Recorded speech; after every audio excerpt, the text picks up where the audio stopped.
The Denver Broncos offensive line has a lot of questions, particularly at right tackle, regarding the long-term outlook. Do the Broncos look on the free agency market, or do they look in-house to build and develop a player here ahead of free agency? We break that down and much more in today's brand new episode, Locked on Broncos. You are Locked on Broncos, your daily Denver Broncos podcast. Part of the Locked on Podcast Network. Your team every day. What's up, Broncos country? Welcome back into a brand new episode, Locked on Broncos, your daily Denver Broncos podcast here on the Locked on NFL Network, your team every day from the South Stands to the end zone. I'm your host, as always, Cody Rourke, joined alongside by my co-host, Sarah Bettinger. Both of us, we cover the Denver Broncos for the Locked on Network and 9 News. Once again, Broncos country, thank you so much for making Locked on Broncos your first listen of the day. You can listen to this podcast free and available everywhere you get your podcasts. You can watch us on YouTube. All you got to do, hit that subscribe button, turn on notifications so you never miss out on a day's worth of Denver Broncos news, content, and coverage all year long. Because for the true fan, there is never an offseason. Sarah, it's great to see you here again. Once again, my friends, we continue our free agency preview. A little bit of a look ahead to this week on Locked on Broncos. We're going to go through some other positions, but more importantly, the coaching staff is starting to finalize. And we also received a trade proposal from the Locked on Packers host. Can't wait to share that with you, and obviously Broncos country as well. But man, we got to take a look at the O-line here today. I'm excited, Cody. I don't think offensive line is everybody's maybe favorite thing to talk about, but man, you sure do love having a good, stable, solidified group. And obviously the loss of Mike Munchak, from this past offseason, changing offensive line coaches, Butch Barry coming in. There's some question marks, I think, for the Denver Broncos. But like you said, we were talking before the show started, kind of just like those in-house guys. Who are those in-house guys that we can develop, maybe better for this scheme, this offense? So I think that all plays into free agency and how George Paton's going to approach this. I'm very excited, and I'm very curious to see what George Paton, you mentioned Butch Barry, the new O-line coach, and also his assistant coach, Ben Steele. What does that mean for players that are already on the roster, right? Guys that are carryovers from Mike Munchak's tenure. That, to me, I think is something I'm interested in seeing what they do with it. Do they keep guys along, or do they look to completely build in with guys that they know or guys that they're doing scouting on in the NFL draft or free agency? Something to monitor here. But let's take a look back at the 2021 season here for this Broncos offensive line unit. Now, I think coming into it, Sarah, Garrett Bowles, I think for the most part, when we look back in retrospect, I feel like he had a pretty solid season to follow up from obviously his big career year that got him the contract extension. Now, I think there's going to be people that look at certain things like sacks given up. And I do want to pinpoint here, some of the sacks that were given up, some of them are attributed to Garrett Bowles. Oftentimes were due to Teddy Bridgewater holding the ball a little too long there. There was, several times where he did struggle, against guys. I mean, you think he struggled against Max Crosby. That was very evident. He struggled against Trey Hendrickson. So some of the big, more physical guys he struggled against. But for the most part, Garrett Bowles bounced back and had a pretty solid season here for the Broncos in 2021. And then his counterpart right next to him, Dalton Risner, kind of one of those things that we were looking at when Lloyd Cushenberry came in as a rookie was where his struggles related to Cushenberry being there. But we saw him struggle here once again here in 2021. We did. So the left side of that line kind of, we felt like maybe after, I don't know, Garrett Bowles got that extension, kind of feeling like Dalton Risner, things just for him, just like we all assumed they would over these last 3 years. That position group over their left tackle guard going to be solidified for a decade plus. But now here we head into Dalton Risner's contract season. I don't think he's had the same level of struggles that we saw from Garrett Bowles early on, right? I think obviously It's not often a left tackle is getting booed on the home field, right? So Bowles had it tough out there, and he bounced back in a big way.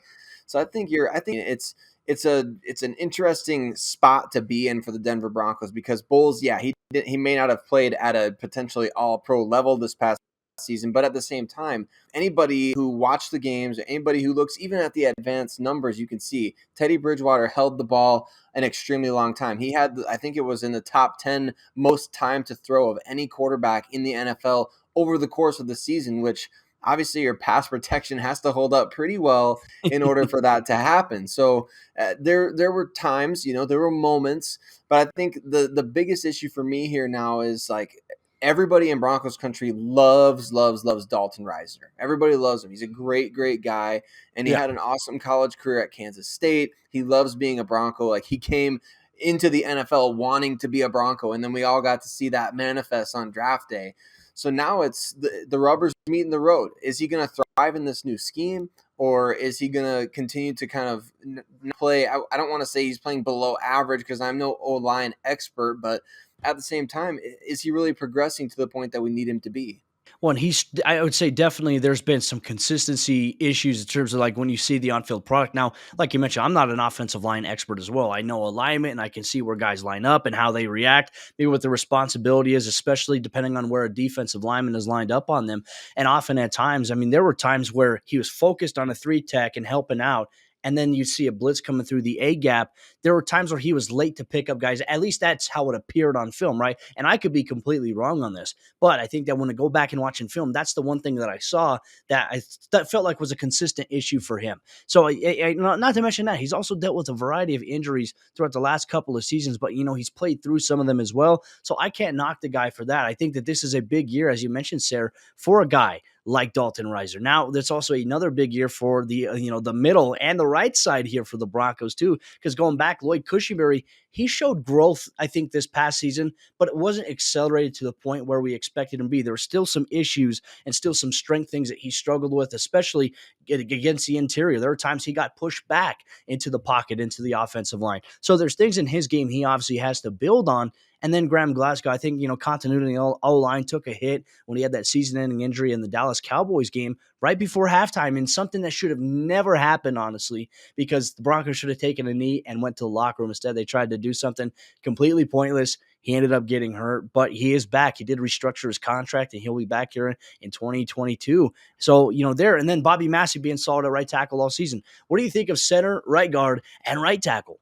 I think obviously at center, like you said, we expected, Lloyd Cushenberry's progression to be a bit more rapid than we've seen. He was considered arguably the number one center coming out of that 2020 draft. When the Broncos got him, I think everybody was kind of just freaking out. Like, how could they possibly have gotten him in round 3?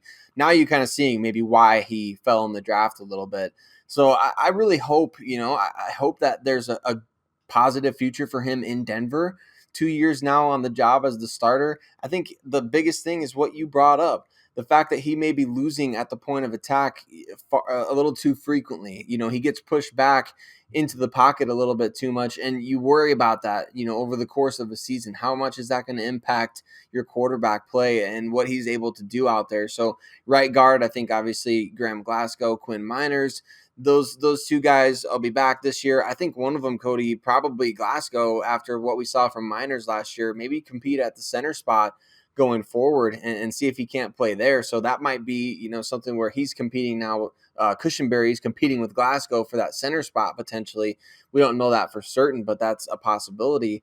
And then Bobby Massie, I thought, did a good job at right tackle. I mean, he probably played the best that we've seen at right tackle since, how long do you want to go back? Yeah. I mean, really, Six, that's 7 kind of what it years? was. 6-7 years, I would say. Absolutely. And I don't think that's a stretch by any means. Like, the Broncos didn't have a great O-line. It was their O-line during the Super Bowl season was kind of a patchwork unit. I know we love Ryan Harris, awesome and a great Bronco. He came kind of off the street for that season to come play for them in that Super Bowl run. So that was a standing issue.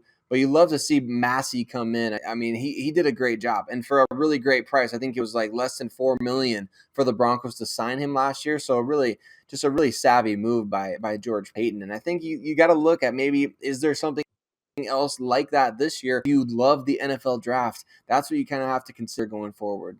Well, coming up here in just a moment, Broncos country, Sarah and I, we're going to take a look at the Broncos unrestricted and restricted free agents. We're going to decide who should the Broncos bring back, or should they look elsewhere on the veteran market. You get that coming up here in just a moment. But let me tell you about Built Bar, the sponsor of today's episode. Locked On Broncos, and Built Bar is the best tasting protein bar that is out there, folks. Here today, you can go to built.com to see the 9 amazing original flavors, plus the occasional limited time flavors like the Churro Puffs. I recently just purchased myself a brand new box of Churro Puffs because I've been missing it, and I love the soft texture because when you take a bite in a Built Bar, it's soft, it's easy to chew. The bars are covered in 100% milk chocolate. Plus, if you need some extra fuel to help get you through your day, 17 grams of protein, 130 calories, and 4 grams of sugar is what a Built Bar entails for you. So I want you to go to built.com here today, see the flavors and that maybe that you like or that your family likes, or get a mix box of all the flavors in one, sent directly to your doorstep by going to built.com. And when you go to checkout, use promo code LOCKED15. You know what that's going to do? That's going to give you 15% off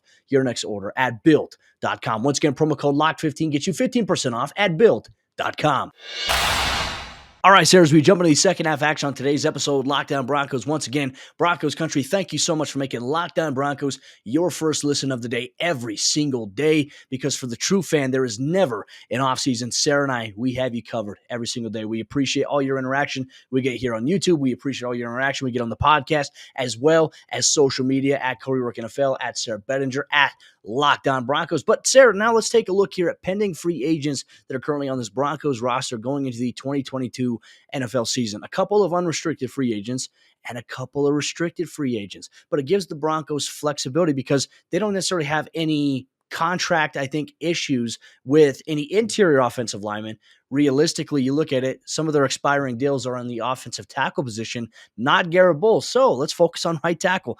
Bobby Massie, a guy that you had just mentioned too. A lot of Broncos fans, I put a response out there on Twitter asking Broncos country what they believe that, the organization should do considering the offensive line. And a lot of people said, hey, bring back Bobby Massie. And I agree with you, sir. I think that he had a very good season for the Broncos at right tackle. Obviously, he missed a couple of games down late in the stretch due to a knee injury, but he was able to, I think give, like you said, some solidarity to the position that the Broncos haven't had in 6 to 7 years at right tackle. I think since Orlando Franklin, I think that's how far we can go back to the Broncos at right tackle. So there is that with Massey here. Now, the Broncos, George Paton, they went and they signed him to a 1-year deal last offseason, and he came in and he competed at right tackle. He got the starting job, and he was very solid there. So, in your opinion, unrestricted free agent, are you bringing back Bobby Massey? I'm going to say this. I think that the Broncos should at this point, because it doesn't hurt to have a guy that's got veteran experience, that played really well, that knows, essentially has chemistry working on this offensive line. It's going to be a different scheme, but I think that this is a good start for the Broncos. I think so too. I think you definitely have to consider bringing him back for sure. And it makes you wonder too, with everything that went down with Juwan James last offseason, Cody, that was something that we didn't really factor into the 2021 discussion, but it played a huge, huge part in everything that transpired at that right tackle position, because Juwan James, the Broncos were really financially tied to him for at least one more season. So they kind of had no choice but to say, all right, let's just kind of see what happens out there. I mean, he's healthier now, so let's see what happens. Then he suffers the injury after the NFL draft, right? So you have to go and kind of fix things up in a sort of fashion. And at that time, obviously, the Broncos were fortunate. Bobby Massie was still out there. So they're able to get him. But it does make you wonder, like, what would George Paton have done differently had that happened before the NFL draft? Because he had to kind of reshuffle things after the fact, and the Broncos couldn't go back. After how many years in a row have fans been clamoring for the team to draft a tackle? And it feels like they've just been kind of passing on the opportunity to do that. They didn't draft a single tackle in the 2021 NFL draft. I'm not saying it's bad practice, but I just think, you got to look at that option at this point and say, do we re-sign Bobby Massie? Is he going to be a long-term solution for us? Or do we want to re-sign him to be kind of another, hey, let's have you start or maybe compete to start again in 2022? That's kind of how I view him. I think he could start for you in 2022, and therefore, maybe if you could re-sign him to a similar deal, Cody, I think that would be a really smart idea for George Paton. Well, I mean, at this point, too, you look at veteran options out there on the free agency market. I know we're going to take a look at some names here, but there's not a lot of young offensive right tackles that are available out there. And I'd say quality as well, guys that you feel like can come in and start right away. There are a lot of young guys out there, but more than likely they'll be coming back. They'll be on a practice squad or maybe in an additional role with the teams that they were previously on. But outside of the top heavy of this offensive draft class, not draft class, free agency class, they're really veterans. So you really have to ask yourself, do we do this? And I know that there is one link that we'll make here in just a moment here, but let's get to our next guy here, Cam Fleming, somebody that was also brought in last offseason. And look, when we were talking about the final roster, we were wondering why did Cam Fleming fill up a 53-man roster spot when the Broncos could have maybe used that position on this guy or this guy or this guy? And then ultimately we did see, a couple times Cam Fleming come in. I don't think that he was a world beater by any means, but, he was solid for the most part. Had some areas where he obviously got manhandled on the outside in one-on-one situations. But for the most part, considering what they brought him in for at his price, I think he lived up to kind of expectations a little bit. I think so too. And yeah, I'll still die on this hill, this one hill. This is what I'll die on right here, is I think they should have put him on the practice squad and just protect him all year long. that was an option. You could put veteran players on the practice squad and it would have cost you a fraction of the price. So I will die on that hill, but I will also admit that I was wrong about Cam Fleming. I think he did a pretty good job, like you Yeah. said. Not a world beater, but he did a pretty good job. He actually had a couple blocks that, remember when we were going through the all 22 tape of a couple games that he played in, and he buried some guys in the running game. So, Yep. I mean, he did do a much better job than I assumed. And I think that obviously, like, my preference is on the skill player side, or like corners, or like I like to collect players and see if you can develop over time on the back end of the roster. That's my personal brand. So when you're carrying an extra offensive lineman who's doing nothing for you, that bugs me a little bit, but I will eat some crow on that one and say that Cam Fleming, he did do a good job when he got into the game. And I was thankful that I found myself being even thankful when he did get in, that, hey, the Broncos, it's a good thing they have this guy around. Yeah, and I think it just goes to show, like, there's things that obviously the Broncos scouting department and their front office know, or they have information on the guy that, gives them solace, versus like us, we're like, I don't know about this move, which, I mean, that's why I always put trust in the people that are doing the job. They know a little bit more than I do about it. So hats off to the Broncos there. I think they did a fantastic job in their scouting department in terms of being able to identify what Cam Fleming could offer if, in fact, the Broncos needed him at any point, which they did. But now the next guy here, we talk about bringing him back, then we'll get into some names here. Calvin Anderson will be a restricted free agent. And Sarah, in my opinion, I've liked the trajectory. I've liked the growth that we have seen from Calvin Anderson. However, I feel like his biggest supporter in Mike Munchak, who really gave him that active roster role in 2019, 2020, 2021. He's gone now. But what we saw from Calvin Anderson, I don't think it could be disputed. There's things in his game, I think, that give him a really good opportunity to come in and maybe be the Broncos' long-term guy at right tackle. It didn't necessarily happen in competition against Bobby Massie last year, but players can continue to grow. And for Calvin Anderson, he's really focused on that. Would you bring him back? I absolutely would bring him back. And I can't help but wonder, is he going to be an even better fit for this outside zone scheme? I mean, he is a lighter guy. He came into the NFL with some solid length, some really solid athleticism, movement skills, all that type of stuff. I think everybody was kind of just thinking, okay, well, he needs to improve like that core strength, get his platform, get his feet underneath him, and improve against those powerful rushers. And that still is true, but at the same time, will he be even more effective in the running game, being able to move on that outside zone a little bit? That's kind of what I'm wondering. And I think that there's a really good chance of that. So I would absolutely bring him back. The restricted free agent tender, obviously not going to be a prohibitive cost. And Calvin Anderson has played quite a bit for you at this point. So you bring a guy like that in. And if he was around in 2019, which I believe that was the case, once you said that, I was like, dang, has it really been that long? Yeah. Well, if that's the case, then he was brought in back when Rich Scangarella was the OC, which would mean that he's familiar with some of these concepts, at least to a degree. So I like the idea of bringing Calvin Anderson back for sure. Well, Broncos country, should the Broncos build with Massey and Anderson, or should they look to the open market? Who are some free agents maybe Denver could take a look at if they decide to look elsewhere? We'll get to that coming up here in just a moment. But let me tell you about BetOnline.net, the sponsor of today's episode, Lockdown Broncos, and BetOnline.net. Football might be over for the season, but basketball is in full steam with both pro and college hoops going on. From all the latest odds, totals, player performance props, to where the next fired coach is going to land, BetOnline.net is the number one spot for all your sports betting needs. And BetOnline remains the best spot for all your sports scores, podcasts, and news this season. And it's not just basketball. BetOnline.net is your source for hockey, boxing, and UFC odds, right to the Olympic coverage and information. So head to the website today or use your mobile device to learn more about the trends and action. BetOnline, where the game starts.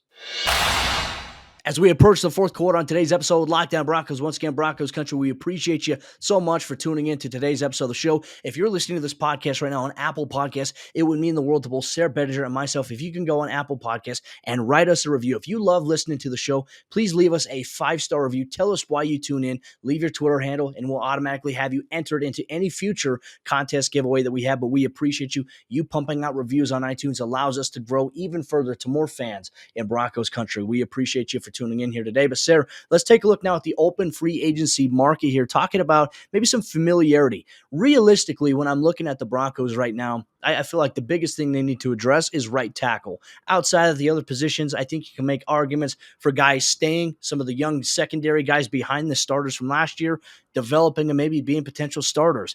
You don't really have to go out and reinvent the wheel, I feel like, if you're George Paton, if you're the Broncos, even with the new coaching staff here. But there's one name I want to kind of throw here. Dennis Kelly, he was the right tackle for the Green Bay Packers last season. So he understands Nathaniel Hackett's offensive scheme here, understands what they want.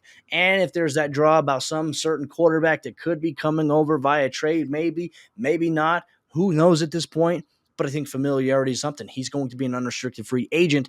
And he was also one of the guys that I was actually kind of pounding the table for before the Broncos went and signed Bobby Massie, where they held a tryout for Dennis Kelly. I'm like, hey, I hope Dennis Kelly comes in because he did a pretty good job, I think, a couple years ago for the Tennessee Titans. He even caught a touchdown, I think, from Ryan Tannehill, but he was a physical guy, and I feel like he can be what the Broncos really need, especially in this offense. So Dennis Kelly's another option. Then there's Bobby Hart, who's a young guy here for the Buffalo Bills. Now, they just tied up a lot of money in Josh Allen. You have to keep that offensive line intact. I think Bobby Hart will be back with Buffalo, but I wouldn't mind the Broncos trying to at least make an aggressive push to get him. I like those ideas. I think the key here is going to be keeping open-mindedness towards who they go after at this right tackle position because, number one, I mean, pro scouting for other teams is very, very in-depth. So you're talking about these guys, if they have connections to the coaching staff, that could be a huge, huge plus for the Denver Broncos right now because maybe you don't want to necessarily bring in guys that haven't played in your offense. So the idea of Dennis Kelly could be appealing, or a guy like Bobby Hart as well to see if you can come in and bring kind of what Bobby Massie brought you a season ago. I look at this free agent offensive line list and you think about all the different positions, right, that the Broncos have needs at up front. You look at maybe some of the top O-linemen on the market, like Brandon Scherf. He's been franchise tagged a number of times by the Washington football team, Washington Commanders, et cetera, et cetera. He's been tagged by them a number of times. And, of course, he appeals to my heartstrings because he's an Iowa guy, right? He was a top 5 pick coming out of Iowa. So that's one guy that, maybe you look at if you're saying, all right, well, Quinn Meinerz, he's going to be better for us long-term at left guard. We're going to maybe move on from Risner. This is the GM working in my brain right now. So maybe Risner's not going to be your long-term left guard. Meinerz is, and you're going to move Glasgow as center. That would, formulate something where you could fit Scherf into the equation, but it's kind of, you have to do some mental gymnastics. So yeah. there's him. And then one of, a couple of guys, I think, Cody, from the Jacksonville Jaguars. We talk about connections to Nathaniel Hackett. What do you think about the ideas of Cam Robinson, the tackle on the left side for them? Cam Robinson and guard Andrew Norwell as well. They're both free agents, and obviously the Jags need to protect Trevor Lawrence, but Broncos options? Maybe, like I said, I think with Cam Robinson, as you mentioned, played some left tackle there. Can he switch? Is he comfortable playing right tackle? I think that's always the biggest question. I think for especially offensive linemen, some all linemen, offensive tackles, they have a preference to being a left tackle versus a right tackle. And a lot of it, I think, has to do with their stance. And obviously, are they better with their left foot back and their right foot forward, especially on their kick step, or are they better with their left foot forward, right foot back on their kick step to be able to protect, left to right? These are weird things, I think, that many offensive linemen ask themselves, like especially a lot of fans. So I want to give you a little bit of a perspective into that. Andrew Norwell at guard, as you mentioned, some intriguing options there. Do the Broncos view Dalton Risner as their long-term left guard? If the answer is no, then I think that you have to look maybe in-house as is, right? So who do we see step up for him last year? We saw a lot of Netane Muti step up at that position. Can he play really well in the scheme? I feel like the Broncos have to ask themselves this question. And look, I think, Sarah, we're all going to find out here in just about a month. Well, less than a month now. We're about 3.5 weeks away from free agency. The Broncos' moves that they make, if they address anything on the offensive line, will tell us a lot about how they feel about some of the current starters or how they feel about the number 2 guys at the depth spots there. That, to me, I think says everything. Those are 2 interesting names there, and I'm intrigued to see, especially with Doug Peterson coming in Jacksonville, whether or not they bring those 2 guys back. But there's also another option there, and there's a team with the New Orleans Saints that are, we all feel like they're going to be rebuilding. They're obviously facing salary cap issues. What about Tehran Armstead at the tackle position, specifically putting him at right tackle opposite of Garrett Bowles? I mean, if Armstead is open to that, right? I would sign him to see if he'd be willing to do that. I mean, he's one of the better left tackles in the league over the last however many years. So made Pro Bowls and All Pro, all that sort of stuff. So he's obviously well. And now that Sean Payton is gone from the Saints, I know they kept continuity with Dennis Allen sticking around there. So I know it's not necessarily like they're going to blow things up, but at the same time, Drew Brees retires last year. Sean Payton steps away this year. And so what does that mean for the roster? Like what is the fallout going to be? I'm very, very intrigued to find out what that is. And Tehran Armstead, look, there's going to be plenty of teams around the league looking for a starting left tackle, and he might be the number one option for all of them. So, I Yeah. mean, in terms of the Broncos getting him as a starting right tackle, I think it's an option to throw out there just to say, okay, this is part of the list, that we could put together. But at the same time, is it the most realistic? I don't necessarily see it that way. And depending on what you think of, we know George Payton has this whole thing about internal development. We want to draft, we want to develop, we want to sign our own guys. So I know the Vikings made a number of big time free agent pickups over the years, but they were obviously all very strategic. It wasn't like they're just throwing money at all the top, the top free agents every year, which is not a wise way to build a Yeah. team. As we've seen, all the Florida teams with their tax-free income, they throw money at free agents every year, and when is the last time, aside from the Buccaneers, that it's worked out for any of the Jaguars and the Dolphins and teams like that? It doesn't work for them very often. So, and none of them obviously got Tom Brady. So speaking of Tom Brady, a guy that's been snapping to him, Colorado ties, Ryan Jensen, the center. Do you upgrade over Lloyd Cushenberry and go after arguably the top center on the free agent market? I think personally for me, I would, right? Because here's the thing that Ryan Jensen brings to the table. How often do we see that, he trash talks guys to bait them, kind of how Shannon Sharp used to, Yeah. but he is a physical guy. And it's always about, he gets under other players' skin, but he's aggressive as well. And he's tough as nails there. I mean, he's played through injury. He's gutted it out.